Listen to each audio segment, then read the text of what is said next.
Bismillahirrahmanirrahim. Assalamualaikum warahmatullahi wabarakatuh. Alhamdulillahirabbil alamin.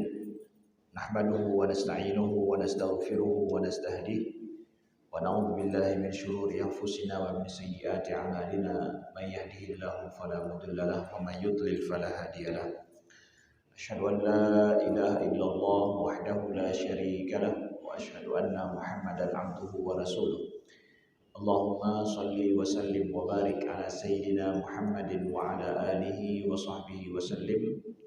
Subhanaka la ilma lana illa ma 'allamtana innaka antal alimul hakim. Allahumma 'allimna ma yanfa'una wanfa'na bima 'allamtana wa zidna ilma. Rabbi shrah li sadri wa yassir li amri wahlul 'uqdatam min lisani yafqahu qawli. Amma ba'du.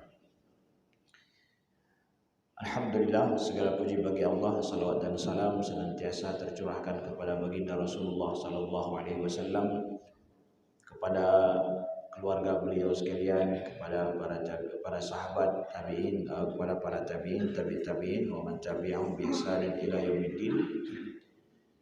Alhamdulillah, Allah perjumpakan kita kembali di subuh yang berbahagia ini, dan alhamdulillah kita memulai hari kita yang sangat indah ini dengan mulai sholat subuh berjamaah. Kemudian kita meniatkan i'tikaf di masjid dan kita menunggu waktu syuruk, dan juga kita niatkan mendalami ilmu, belajar ilmu agama. Yang pada subuh ini kita akan terus membaca kitab Isyarah ila Madhab Ahlul Haq, Al-Isyarah ila Madhab Ahlul Haq, karya daripada Imam Abu Ishaq Al-Shirazi. Pagi ini kita mulai masuk pada pembahasan yang baru, pembahasan selanjutnya tentang an-nubuwat, tentang masalah kenabian, masalah kerasulan. Karena dalam ilmu tauhid itu tiga pembahasan tema pokok biasanya itu adalah masalah ketuhanan al-ilahiyat. Yang kedua adalah pembahasan tentang an-nubuwat, masalah kenabian. Yaitu pembahasan tentang hari akhirat ataupun hari kiamat. Kita masuk pada pembahasan yang kedua tentang nubuwati Muhammad sallallahu alaihi wasallam ila qiyamis saah. Apa saja yang diyakini oleh ahlul haq tentang masalah akidah berkenaan tentang masalah kenabian Nabi Muhammad sallallahu alaihi wasallam. Dan yang beliau ceritakan di sini atau beliau tulis di sini adalah permasalahan yang penting dan permasalahan yang mungkin ada perbedaan pendapat atau ada orang-orang sesat yang salah meyakini, maka beliau datang meluruskan dan menceritakan yang benarnya seperti apa. Nah, begitu dia. Thumma ya'taqiduna, qala rahimahullahu ta'ala, thumma ya'taqiduna anna an-nabi sallallahu alaihi wasallam nubuwatahu anna an-nabi sallallahu alaihi wasallam nubuwatahu baqiyah ba'da wafatihi kabaqaiha hala hayati ila an yaritha Allah azza wa jalla al-arda wa man 'alaiha. Kemudian ahlul haqq, yaitu para ulama dan orang-orang ahlu sunnah wal jamaah ahlul haq, meyakini bahwa kenabian Nabi Muhammad sallallahu alaihi wasallam itu akan terus berlaku setelah wafat beliau dan terus tetap sebagaimana masa hidup beliau sampai hari kiamat nanti, sampai hari Allah mewariskan bumi ini kepada siapa yang dikehendaki atau disebut dengan hari kiamat, sampai dengan hari kiamat. Ini poin yang pertama, bahwa kita meyakini, ahlul haq meyakini Nabi Muhammad sallallahu alaihi wasallam kenabian beliau itu sampai hari kiamat. Berbeda dengan nabi-nabi sebelum Nabi Muhammad sallallahu alaihi wasallam. Ketika beliau setelah wafat, ketika ada nabi yang ketika wafat mungkin ya ajarannya sudah selesai, atau ajarannya berakhir dengan datang nabi lain setelah beliau, setelah nabi tersebut. Tapi Nabi Muhammad berbeda. Kita wajib meyakini bahwa Nabi Muhammad SAW, kenabian beliau itu berlaku walau beliau telah wafat, terus berlaku sebagaimana berlaku masa beliau hidup, dan akan terus berlaku sampai hari kiamat. Disebutkan lagi wa anna syari'atahu nasikhatun li jami'i syara'i' wa jami'il khalqi yukhatabuna biha. Kemudian syariat Nabi Muhammad yang beliau bawa itu menghapus, tidak berlakunya lagi, menasakh semua syariat-syariat kenabian yang ada terdahulu. Nah, jadi dengan demikian Nabi Muhammad mestilah menjadi nabi terakhir. Kita tidak boleh meyakini adanya nabi setelah Nabi Muhammad. Enggak boleh meyakini. Dan tidak ada nabi setelah Nabi Muhammad SAW.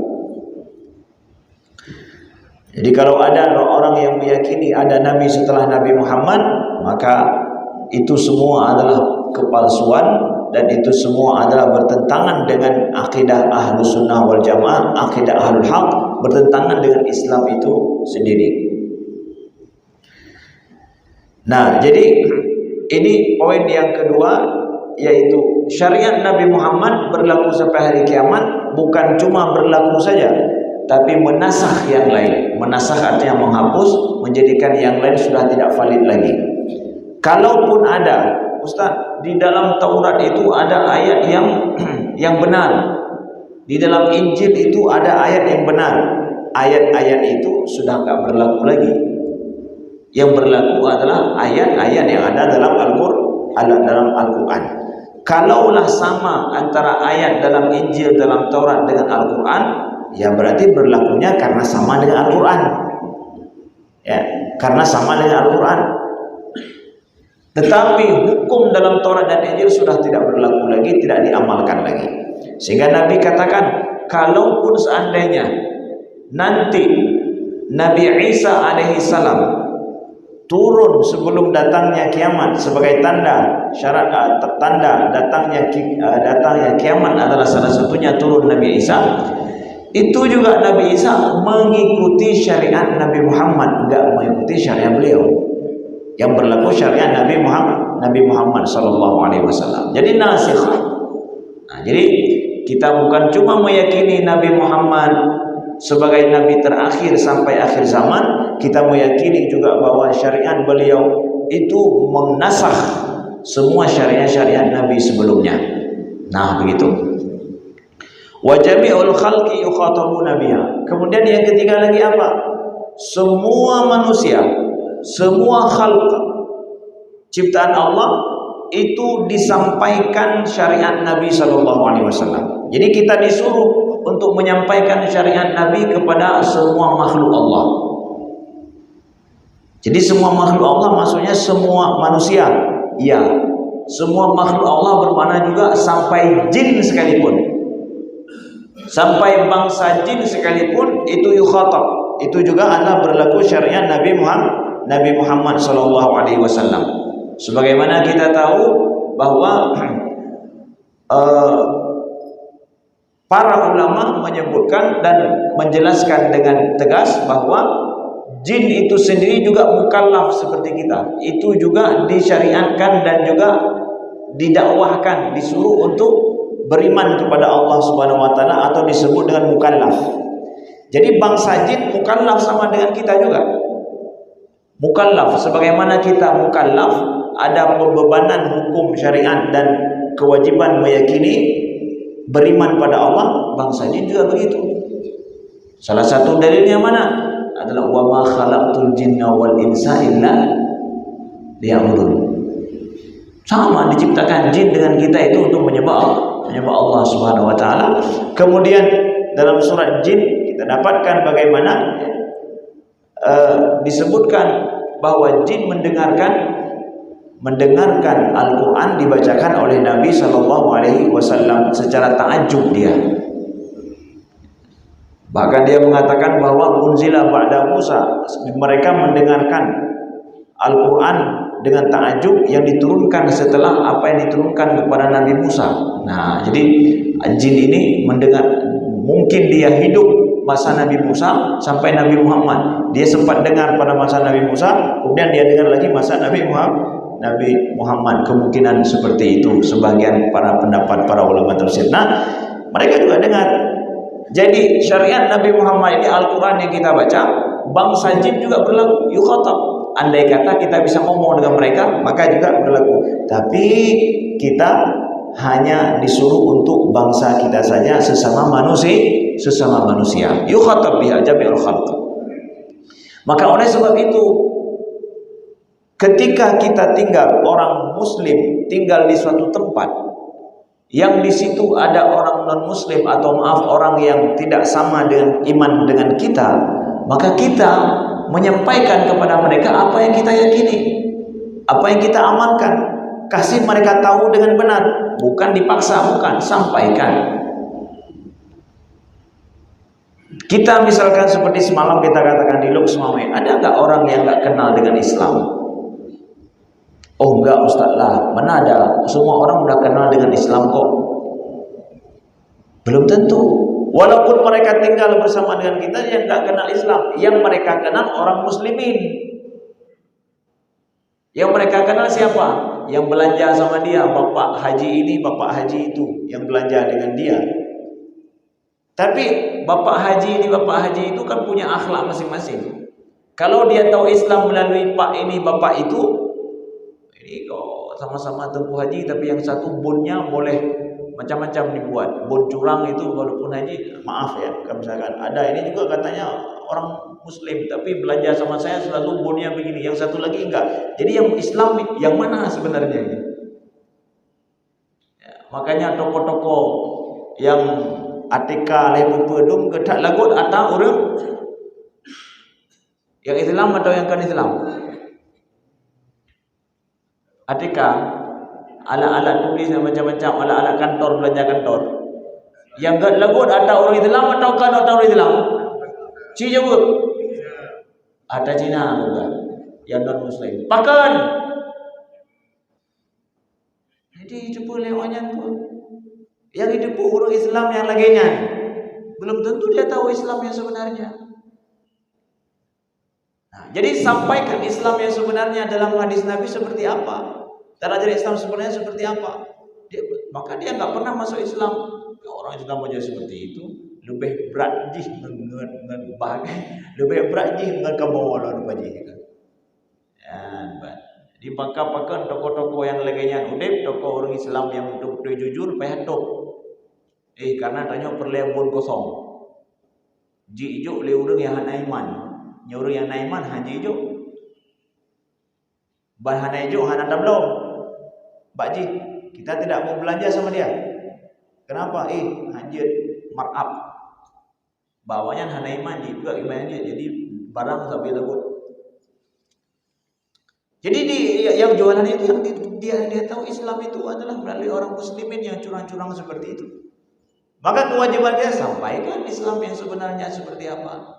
Nah, itu harus menjadi target, harus menjadi bagian daripada yukhatab. Kita sampaikan syariat Nabi Muhammad, kita sampaikan ajaran Nabi kita Muhammad yang benar kepada mereka. Itu bagian pentingnya. Yang nangon-ngonron si Atom, si Ahok alaihi wasallam, sampaikan yang benar tentang Islam itu seperti apa. Ya, langganan drone mungkin sampaikan dengan cara yang benar, ya, dengan cara yang bijak, cara yang santun misalkan.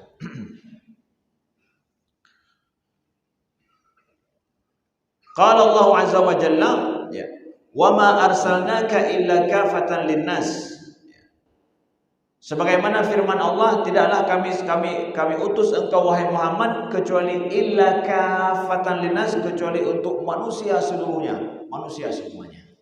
Nah, jadi jelas dalam Al-Quran Nabi Muhammad diutus untuk seluruh manusia, sedangkan nabi-nabi sebelumnya diutus hanya untuk kaumnya saja, atau orang yang sanggup digapai atau sanggup ditemui.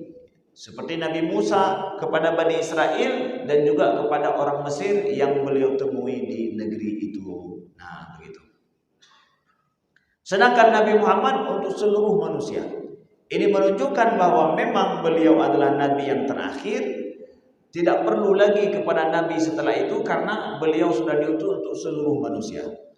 Tapi kan zaman berbeda, manusia juga berubah. Apakah cukup dengan satu syariat yang diturunkan 1400-1500 tahun yang lalu? Cukup. Karena apa? Wa mu'jizuhu baqin wa huwal Qur'an, qala Allah azza wa jalla, ya. Dan mu'jizuhu dan mukjizat Nabi Muhammad itu adalah Al-Qur'an yang berlaku sampai hari kiamat. Nah, Al-Qur'an ini mukjizat, dia mampu dan bisa berlaku sampai akhir zaman. Nah, ajarannya itu bisa dipakai kapan saja sampai akhir zaman. Walaupun manusia berubah, cara hidup manusia berubah, tapi isi Al-Quran tetap bisa diamalkan, tidak bertentangan, tidak ada yang tidak logis, tidak ada yang tidak praktis, semua bisa diamalkan isi Al-Quran itu, walau berubah masa sekalipun. Tidak ada ayat-ayat di dalam Al-Quran yang bertentangan dengan masa kita sekarang, mustahil diamalkan, tidak ada.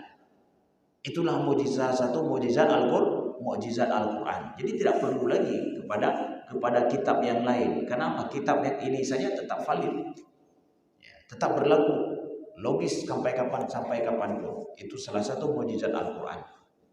Dan tidak ada yang mampu menghafal kitab di atas muka bumi ini yang bisa dihafal kecuali adalah Al-Quran. Sehebat-hebat kitab suci agama lain disebutkan, mana ada salah seorang pendeta, tokoh, biksu atau apa yang menghafal kitab sucinya sendiri?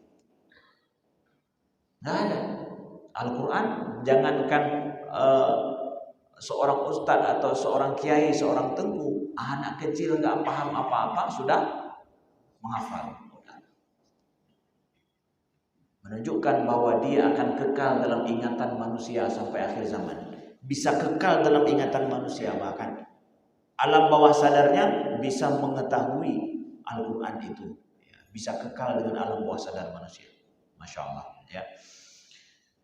Fa'tu, kemudian Allah menyampaikan fa'tu bi asyri suwarin mislihi, fa'tu bi suratin mislihi, kulla in ijtama'atil insu wal jinnu ala an yatu bi misli hadzal Qur'an la ya'tuna bi mislihi. Dan kita meyakini bahwa mukjizat Al-Quran ini sebagai mukjizat Nabi Muhammad yang tidak mampu untuk ditandingi. Bahkan Allah sudah sampaikan dalam firman-Nya, fa'tu bi asyri, coba datangkan oleh kalian, ditantang oleh Al-Quran, coba datangkan oleh kalian 10 surat yang sama dengannya. Kemudian dalam ayat yang lain, fa'tu bi suratin misli, ditantang lagi bahwa enggak sanggup 10 surat, fa'tu bi suratin misli, coba datangkan 1 surat semisal dengannya. Jadi ditantang oleh Al-Quran, pertama coba datangkan 10 surat, beratlah 10 surat yang sama dengan Al-Quran. Ditantang lagi dengan 1 surat saja.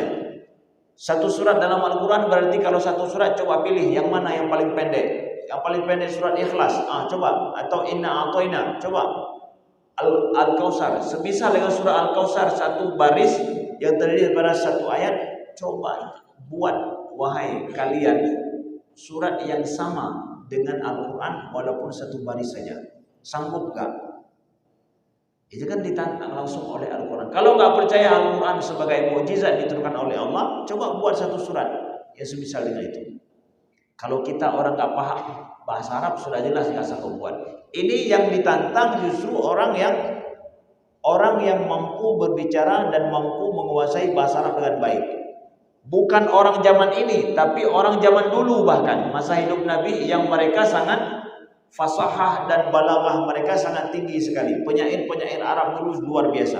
Tapi coba datangkan buat semisal dengan Al-Quran, mirip dengan itu. Qul la in ijtama'atil insu wal jinnu ala an ya'tu bimithli hadzal Qur'an la ya'tuna bimithli. Katakan wahai Muhammad, kalau seandainya manusia, jin berkumpul semuanya untuk membuat semisal dengan Al-Quran ini, la ya'tuna bimithli, mereka tidak akan mampu untuk mendatangkan semisal dengannya. Karena Al-Quran itu betul-betul mukjizat. Selama ada tantangan seperti itu dan gak sanggup untuk ditantang atau dijawab, maka menunjukkan bahwa Al-Quran itu betul-betul mukjizat. Ya. Mukjizat bahkan ditantang lagi. Ada penentangan. Jadi mukjizat seperti itu. Ya. Jadi kita meyakini sampai ke tahap itu, kita yakin betul-betul Al-Quran itu kekal berlakunya dan mukjizat bagi dari Allah kepada Nabi Muhammad dan kepada umat Nabi Muhammad SAW. Ini yang menjadikan Nabi Muhammad berbeda dengan nabi-nabi terdahulu, bahwa mukjizat beliau itu terdiri daripada dua macam, mukjizat hissiyah dan mukjizat yang bukan hissiyah. Nabi-nabi yang terdahulu mukjizatnya seperti Nabi Musa, kemudian Nabi Soleh, kemudian Nabi Isa misalkan. Mukjizat beliau apa? Langsung yang bisa dilihat dengan mata, bisa dirasakan langsung. Ya, Nabi Musa membelah laut, kemudian nampak ular. Ya. Kemudian juga Nabi Soleh ada onta beliau yang langsung keluar dari batu yang itu bisa keluar onta. Bagaimana? Ya. Kemudian Nabi Isa menghidupkan orang mati langsung dilihat. Kemudian turunnya hidangan dari langit bisa dirasakan, bisa dikecap lagi. Nabi Muhammad mukjizat beliau ada yang terlihat, ada yang modelnya hissiyah, ada yang maknawiyah seperti ini Al-Quran. Bahkan mukjizat yang paling hebat Nabi Muhammad justru adalah yang kekal abadi, itu adalah itulah Al-Quran. Keluar air dari tangan Nabi Shallallahu Alaihi Wasallam, bulan terbelah, ya, makanan yang sedikit cukup untuk orang yang sangat banyak. Ya. Itu mukjizat Nabi Shallallahu Alaihi Wasallam. Ya, beliau bisa bicara dengan batu, dengan yang lain. Nah, itu nanti bisa dipelajari dalam Syama'il Muhammadiyah atau dalam kitab Asy-Syifa karangan Qadiyat, itu menceritakan bagaimana kewajiban kita terhadap Nabi Muhammad, apa yang harus kita yakini, apa yang harus kita ketahui tentang perihal beliau. Itu disebutkan dalam sebuah kitab bagus, ya, ditulis oleh Qadhi Iyad dalam kitab Syifa. Semua hal-hal yang kita selaku seorang muslim hak Nabi dan kewajiban kita mengetahui tentang Nabi kita. Apa saja poin-poin penting harus kita ketahui tentang beliau. Mulai dari keluarga beliau, mulai dari kemudian mukjizat beliau, sampai akhlak beliau dari yang kecil sampai yang besar, dalam permasalahan hidup semuanya, ya, sampai kepada baju beliau seperti apa, terus itu dalam kitab Qadiyat. Jadi nanti kalau misalkan bulan Maulid Nabi, ya, Maulid Nabi, memperingati Maulid Nabi, baca kitab beliau. Gak mesti hanya dengan makan saja, tapi juga baca kitab beliau. Hidangan yang paling lezat itu mengetahui bagaimana kisah hidup beliau, bagaimana akhlak beliau, dan bagaimana perilaku hidup Nabi yang zuhud dalam hidup beliau seperti apa. Itu ada dalam sebuah kitab.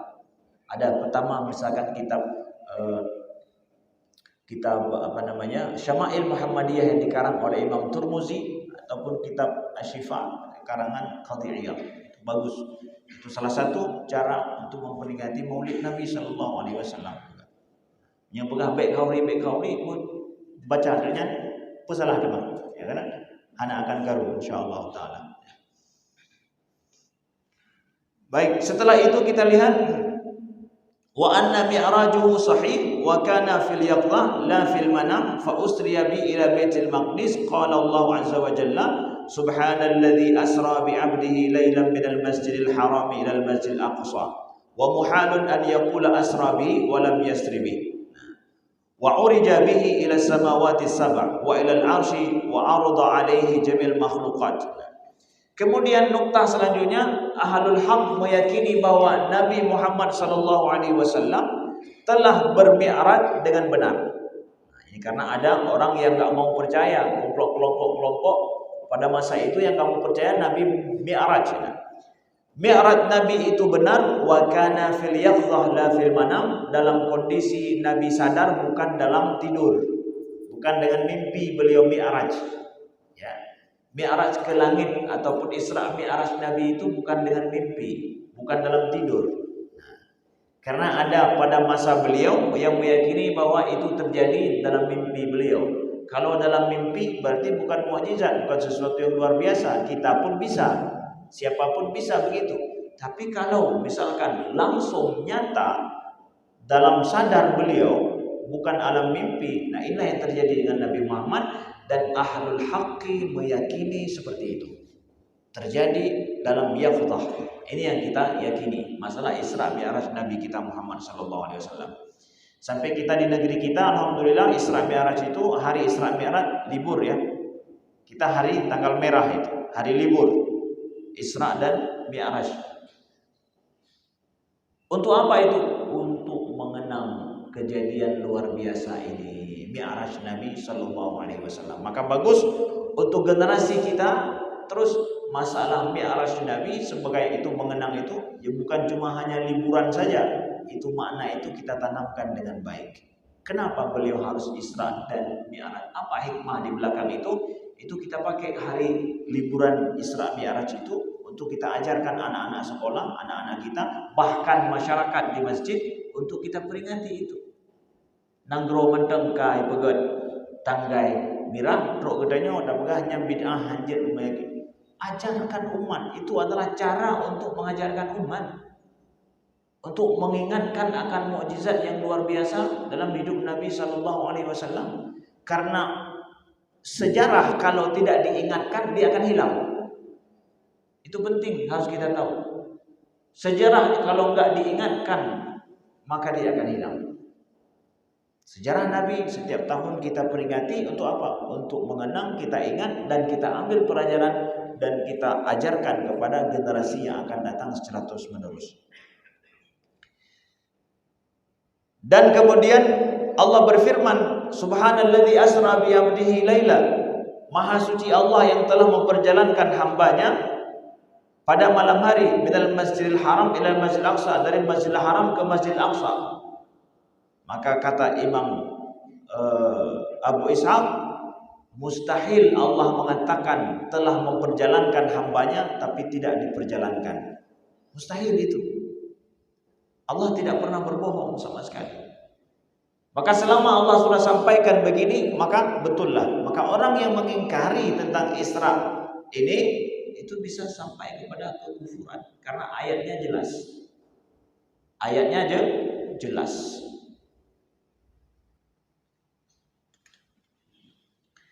Kemudian Nabi sallallahu alaihi wasallam urija bi ila samawati sab'a, dibawa sampai ke langit yang ketujuh, ya, sampai ke Arasy, dan dinampakkan semua makhlukat oleh Allah kepadanya. Laqad ra'a min ayati rabbil kubra, dan telah melihat tanda-tanda ayat-ayat daripada Tuhannya yang besar.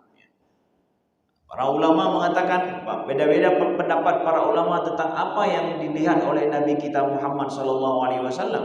Jami'il makhlukat, makhluk semuanya, ya, termasuk adalah makhluk Allah yang sangat luar biasa, para malaikat. Dan diantara para malaikat itu juga bermacam-macam.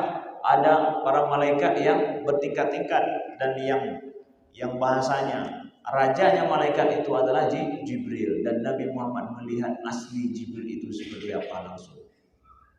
Ya, beliau melihat langsung. Itu makhluk Allah, Jibril. Makhluk Allah, beliau lihat langsung seperti apa, Masya Allah. Dan Jibril itu bisa dilihat oleh kita manusia, bisa. Kalau Allah kehendaki bisa kita lihat. Tapi yang sudah terjadi, kalau dilihat oleh manusia biasa, itu adalah wujud manusia.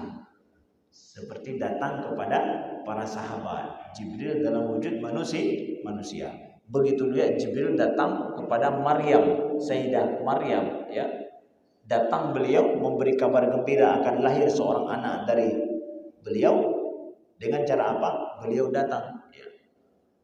Fatamassala laha basyaran sawiyya. Jadi Jibril berubah menjadi manusia biasa yang sangat ganteng, indah, cantik, bagus, ya. Dilihat oleh Maryam. Dan para sahabat juga pernah melihat Jibril. Pernah melihat Jibril yang datang duduk dengan Nabi langsung berhadapan dalam wujud manusia, bisa berubah wujud.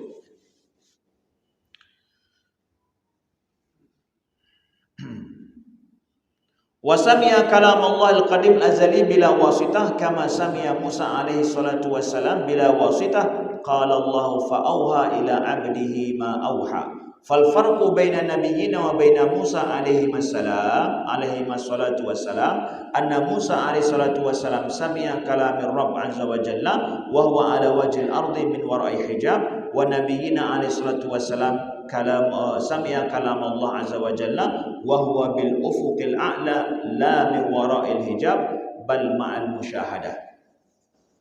Qala Allah azza wa jalla ma kadzaba al fuadu ma ra'a. Jadi kemudian apalagi Nabi kita Muhammad sallallahu alaihi wasallam mendengarkan kalam Allah yang qadim dan azali tanpa perantara. Sebagaimana Nabi Musa mendengarkan kalam Allah tanpa perantara, sebagaimana firman Allah fa'auha ila abdihi ma auha, maka Allah mewahyukan kepada hambanya Muhammad apa-apa yang diwahyukan. Nah, jadi Nabi Muhammad dalam Isra dan Mi'raj beliau itu, dalam Mi'raj beliau ke langit sampai ke sana ke ufuqil a'la, itu mendengarkan kalam Allah ya, dengan cara yang Allah kehendaki. Lalu kemudian tanpa perantara, sebagaimana Nabi Musa mendengarkan kalam Allah tanpa perantara langsung di bumi. Bedanya apa? Ya. Bedanya Nabi Musa mendengarkannya di bumi, sedangkan Nabi Musa di bumi, Nabi Muhammad di ufukil a'la. Bedanya lagi, Nabi Musa dengan cara ada hijab, ada perantara, tapi Nabi Muhammad tanpa perantara, tanpa ada hijab, langsung. Nah, wallahu alam, kita tidak bisa membayangkan seperti apa. Jadi Nabi Musa saja langsung mendengar kalam Allah dengan hijab seperti apa tidak bisa kita bayangkan. Begitu juga Nabi Muhammad, lebih-lebih lagi beliau di ufukil a'la itu tanpa perantara. Jadi mana lebih dekat Allah dengan Nabi Musa atau dengan Nabi Muhammad?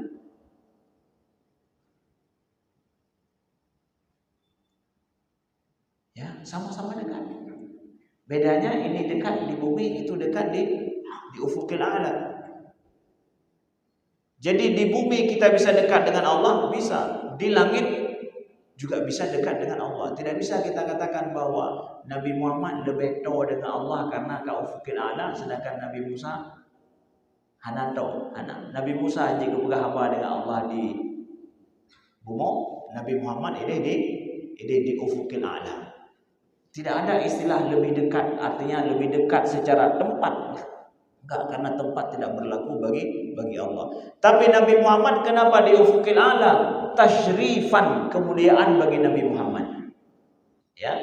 Itu kemuliaan bagi Nabi Muhammad sallallahu alaihi wasallam. Sebagaimana pernah kami sampaikan sebelumnya, ya seperti kita misalkan ada rapat kerja biasa kalau kantor maunya rapat di mana? Di tempat biasa di kantor atau lebihnya penggerapan Sabang, Bali. Kan? Yang penggerapan kan? Padahal tadu ikan tu no selesai je buat belum. Itu nomai selesai je. Apakah hai no je? Ya. Enggak, itu ada kemuliaan, ada hiburannya, ada macam-macam yang lain. Nabi Muhammad juga begitu. Allah bisa mewahyukan beliau kok hari-hari langsung di bumi. Ini kenapa diwahyukan di sana? Tasyrifan, kemuliaan bagi Nabi Muhammad, bukan supaya ya nanti bahasanya nyo lebih tahu punya ilmu jauh ya. Tidak ada dekat jauh dengan Allah. Ya, karena enggak berlaku tempat bagi Allah. Karena itu semua Nabi Muhammad itu adalah tempat di atas, tempat di bawah. Ufukil a'la itu tempat juga. Dan bagi Allah tidak berlaku tempat. Nah, kemudian ma kadzabal fuad bal ma'al musyahadah. Bahkan Nabi Muhammad berlaku bagi beliau disebutkan oleh Imam Abu Ishaq musyahadah langsung. Musyahadah wallahu alam, bagaimana musyahadah ini hanya Allah yang tahu, Nabi Muhammad yang mengetahuinya. Ma kadzabal fuadu ma ra'a, maka hati itu tidak pernah mendustakan apa yang telah dilihat.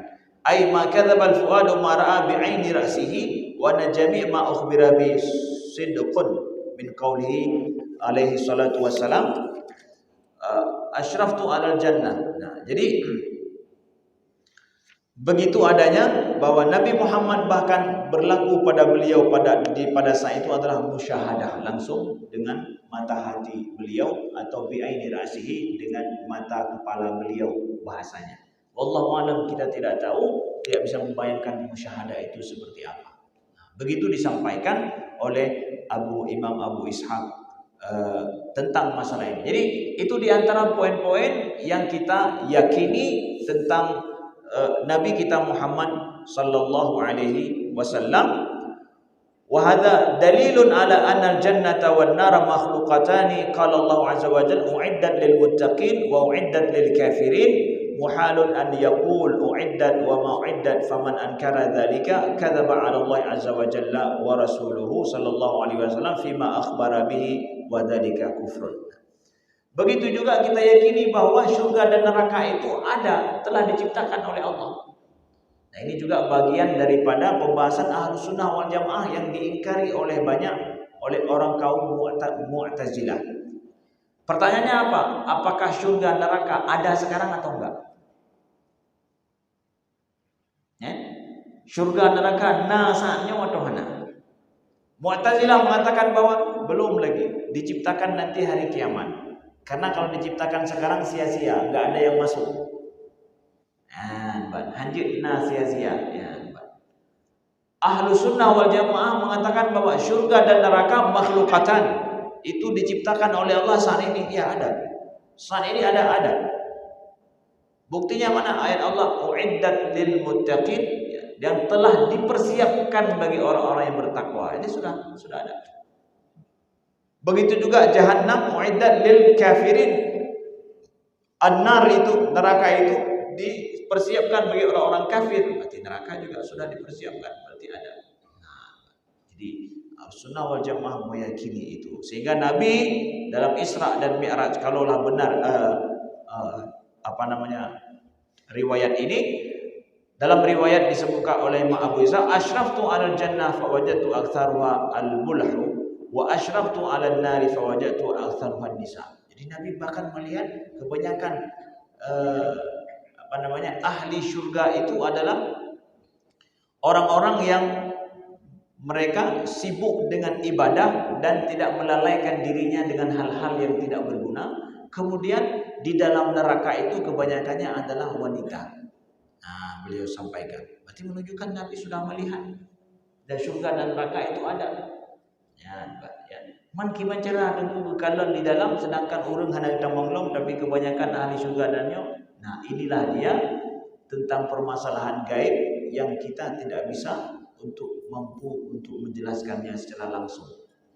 Tapi itu mungkin, kenapa tidak? Sesuatu yang belum terjadi bisa terlihat itu dengan kuasa Allah.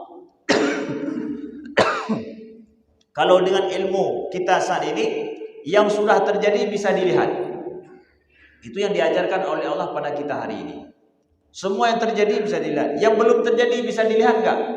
Itu ilmu Allah itu. Bisa enggak yang golong terjadi? Kalau yang ilmu Allah. Ya, kita melihat apa yang sudah juga ilmu Allah, tapi itu diberikan oleh Allah kemampuan kepada kita untuk melihatnya. Hari ini bisa dilihat. Makanya insya Allah nanti akan datang masanya yang tidak masuk di dalam rekaman itu dianggap tidak ada dalam sejarah. Uke akan menanya. Zaman katanya tak pegat tak uki bak bate, tak uki bak kaya, tak pegat rumah punya supaya ada sejarah masa uke. Uke sejarah awak-awak lagi nya akan gaduh. Ulang rumah katanya 50 tahun hancur. Yang tak pegat JPA tak kaya hana li bekas ni kan. Kemudian maka yang bekas pun jejak digital lagi nya uke. Sir toh 200 tahun ke anak cucu dia kalau musik lo jamu nak berapa empat kaya betul ini dia punya nyom buat kena jamu yang belum tengok. Jadi kalau nak tata yang terjadi medung dikit.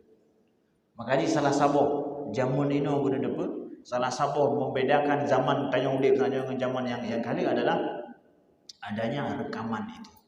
Menyita pegat acara acara penting bahasa dia ino punya hana rekam mati baik pula acara. Hana sejarah dia. Dalam sejarah hai damang ke. Hai damang sejarah ke punya hana rekaman. Yang hana damang dalam rekaman. yang mana ukuran nyo kaitan masa hadis. Ya, jadi big data itu betul-betul yang akan berlaku bagi sejarah masa yang akan datang. Ya, kitab-kitab buku-buku pi menyekaitan dalam internet berarti nyan kena akan kekal lagi nah. Ya, menyahana hitam menglamnya lo mana ada nong kap di kamu ambil kada. Lagi kitab-kitab sejarah ulama kita dulu. Banyak sekali sejarah kitab-kitab ulama kita itu yang hari ini ada kawan-kawan yang bekerja di bidang manuskrip Aceh itu jakbaknya kitab-kitab berharga itu memang lam gerupuh mana pakon karena cucok yang hana gerupuh yang pokoknya gugah lebih buka-buka aja maka karena kabruk gupuduk tebi ulua gupuduk ba binehnya gerupuh pegak gerupuh mana di nangkanya kamu kok kita maya tapi tikan kami kena iya kena ujian duknya karena jejak digital hananya maka ke kitab-kitab buat dan sekarang kita mengelam jejak digital itu akan terjaga. Anak kena ujian, anak kena temui. Ya, jadi berdebutnya. Jadi sudah kalah masa-masanya akan dikena. Jadi nyong masa lagi kita nyong berubah. Kita mau jejak digital penting. Ya, yang nak foto-foto kita mau dalam internet, nya tenang dulu ya. Kabarnya ya. Nyahana menyanggat kagak, nyahana gat abih na. Wallahu a'lam. Silakan kalau ada pertanyaan kami persilakan. Gak silakan. Waalaikumsalam warahmatullahi wabarakatuh. Sebelum kita mengklaim sesuatu, kita tahu dulu definisi apa yang akan kita klaimkan. Ya. Al-Baqarah 35 Allah berfirman, ya ayyuhalladzina amanu taqullaha. Ya ayyuhalladzina amanu taqullaha wa wasilata. Ada pihak-pihak yang mengklaim perantara setelah salat tidak Nabi Mustafa Sallallahu Alaihi Wasallam kullu bid'atin dalalah wa kullu dalalatin finnar. Maka klaim seperti itu bisa berbahaya bila ditinjau dari sudut pandang akidah dan akhlak. Ya, orang yang mengklaim ya, bahwa kullu bid'atin dalalah wa kullu dalalatin finnar, nah bahaya itu. Menyanyian dasarnya daripada hadis Nabi, gimana itu bahayanya? Nyan kan hadis Nabi juga setiap bid'ah nyan dalalah, setiap dalalah dalam bisa sampai ke dalam neraka. Perhele. Setiap yang dalalah yaitu setiap yang menyesatkan itu akan menyampaikan orang kepada neraka, betul? Betul ya? Betul.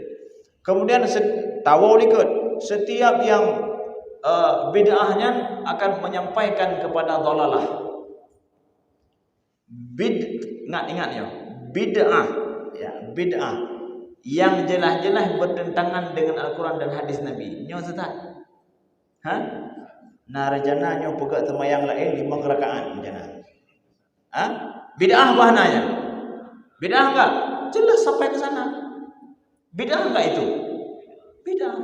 Nyo rencana nyo pegak zikir tiga.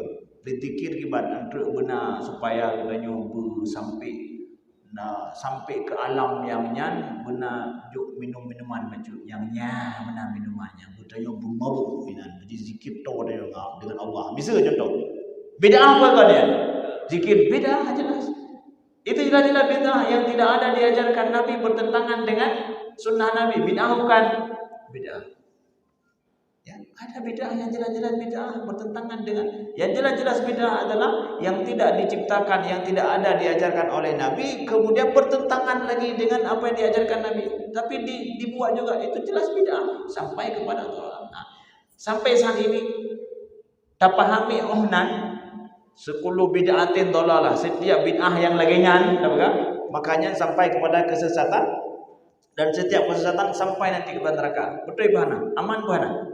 Aman, ana masalah. Nah sekarang ikamu na bid'ah draw kamu. Ya, menurut kamu nyo bid'ah, menurutnya dua kamu bid'ah. Yang lainnya tak pertama menurut dalam ayat dalam hadisnya. Ya, tak pertama menurut. Lagi awak Amerika apa? Yang teroris tu yang menyangkut dia. Setiap teroris menakutkan, betul? Berbahaya bagi masyarakat, betul? Betul kan? Hai nanti teroris ke orang yang menakut-nakuti masyarakat. Tapi ibu tambang dalam terorisnya orang yang jauh masjid. Ini hidup permasalahan ni. Teroris harus diperangi kamu betul. Tapi dia bertambang dalam teroris orang jauh masjidnya ni kamu hendak sepakat. Nyom nanti setiap bid'ah dan dolalah kamu sepakat. Tapi yang bertambang dalam bid'ahnya tahu ile. Ya. Di sini permasalahannya. Ya. Di sini permasalahan. Ditambah lagi para ulama beda pendapat dengan makna bid'ah itu apa. Ya. Ini yang bahaya klaimnya di situ. Kalau bid'ah-bid'ah yang jelas bertentangan dengan sunnah Nabi, yang jelas gak diajarkan Nabi, kami sepakat itu. Yang hana-hana dalam agama, kemudian bertentangan dengannya itu sudah jelas sampai kepada kesesatan. Tapi ada dasar usulnya, beda pendapat para ulama. Kita klaim bid'ah sampai ke neraka perbuatan itu, tunggu dulu. Ini dia masalahnya. Ya, paham ya? Ini dah. Baik.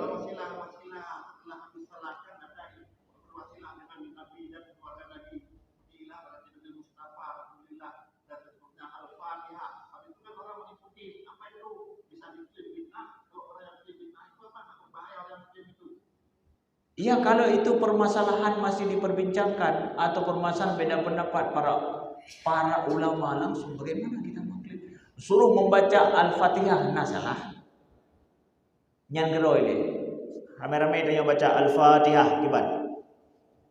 Jid nanti macam ulun pakat Al-Fatihah, jid anak masalah. Ya kan? Tapi menurut kamu, menyatapi setiap sembahyang baca Al-Fatihahnya bid'ah menurut kamu? Kan punya menurut mau bertentangan langsung. Nabi mengatakan bahwa diharamkan bagi kalian atau makruh bagi kalian membaca Al-Fatihah setelah solat. Bergah li Nabi laginya. Tajak katanya tak kenyan dah dengar menolak. Tapi Nabi hana gelarang khusus sebenarnya. Maka hancur berangkau berarti masalah-masalah yang tidak langsung seperti itu. Apa para ulama ada memperbolehkannya atau beda pendapat di sini? Boleh ke dalam klaimnya bid'ah sampai ke neraka lagi? Sangka lagi dosa besar. Ya, dosa itu juga bertingkat-tingkat, amalan juga bertingkat-tingkat. Nah, begitu dia. Ya, apalagi ini permasalahan fikih. Masalah fikih itu masalah ranah yang sangat hana lagi pohrupang ini masalah fikih. Hana lagi nyanyi. Nyo masalah fikih nunggu masalah fikih. Langsung ujung punya masalah fikih. Nah dua pendapat paling gurau. Nyo jauh tayang ego ko na nyo masalah fikih. Dalam masalahnya nah dua pendapat. Mampu ku nunggu home nak baca dalam kitab. Mana nyo biar buka. Oke. Silakan yang lain. Ya.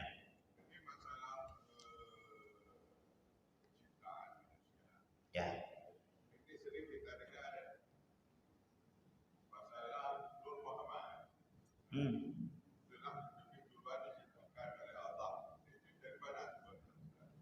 Ya, tentang masalah Nur Muhammad lebih duluan diciptakan oleh Allah. Di mana sumbernya, Ustaz? Masalah Nur Muhammad tentang masalah bukan masalah i'tiqadiyah yang menjadikan seorang kafir atau tidak apabila tidak meyakininya itu. Ya, masalah Nur Muhammad, ya. Gimana? Bahwa Nur Muhammad duluan diciptakan daripada yang lain. Ada banyak macam pemahaman ya penafsiran tentang Nur Muhammad tersebut. Nah, di antaranya contoh misalkan Allah katakan wa ma khalaqtul jinna wal insa illa liya'budun. Aku tidak menciptakan jin dan manusia kecuali untuk menyembah kepadaku. Kemudian berarti menyembah Allah itu adalah tujuan diciptakannya manusia. Bagaimana kita bisa mengetahui untuk menyembah Allah mesti dengan datangnya Nabi Muhammad SAW sebagai Nabi yang terakhir. Nah, itu berarti dengan demikian adanya hakikat Nabi Muhammad itu dulu, baru kemudian ada diciptakan yang lain. Salah satunya ada yang menjelaskan seperti itu. Banyak penjelasan tentang Nur Muhammad. Cuma saya ingin sampaikan kepada siapapun orang awam bahwa masalah Nur Muhammad bukan masalah rukun iman. Bukan masalah yang kemudian kita menghakimi sesat orang kalau dia tidak percaya tentang masalah itu, atau mereka tidak meyakini tentang ada Nur Muhammad sebelum diciptakan makhluk ini. Itu masuk dalam pembahasan para ulama, itu hanya untuk menambah cinta kita kepada Nabi kita Muhammad SAW, dan kita tetap meyakini bahwa Nabi kita Muhammad adalah makhluk hamba Allah yang sangat dicintai oleh Allah, dan bahkan rasa-rasanya kalau bukan engkau wahai Muhammad tidak diciptakan yang lain. Kenapa? Karena diciptakan semua demi untuk beribadah kepada Allah, tapi yang mengajarkan cara ibadah kepada Allah siapa? Nabi kita Muhammad. Seakan-akan seperti itulah. Nan mentang tahu form yang insyaallah ada masalah tentang masalahnya, dan dia bukan masalah apa nanti masalah rukun iman yang punya urang hana ngebahas masalahnya iman gaya hana betul, tidak begitu. Semua kita cinta kepada beliau, kepada Nabi kita Muhammad, hissiyan wa ma'nawiyan. Benar mentang tuan jelaskan. Yang lain?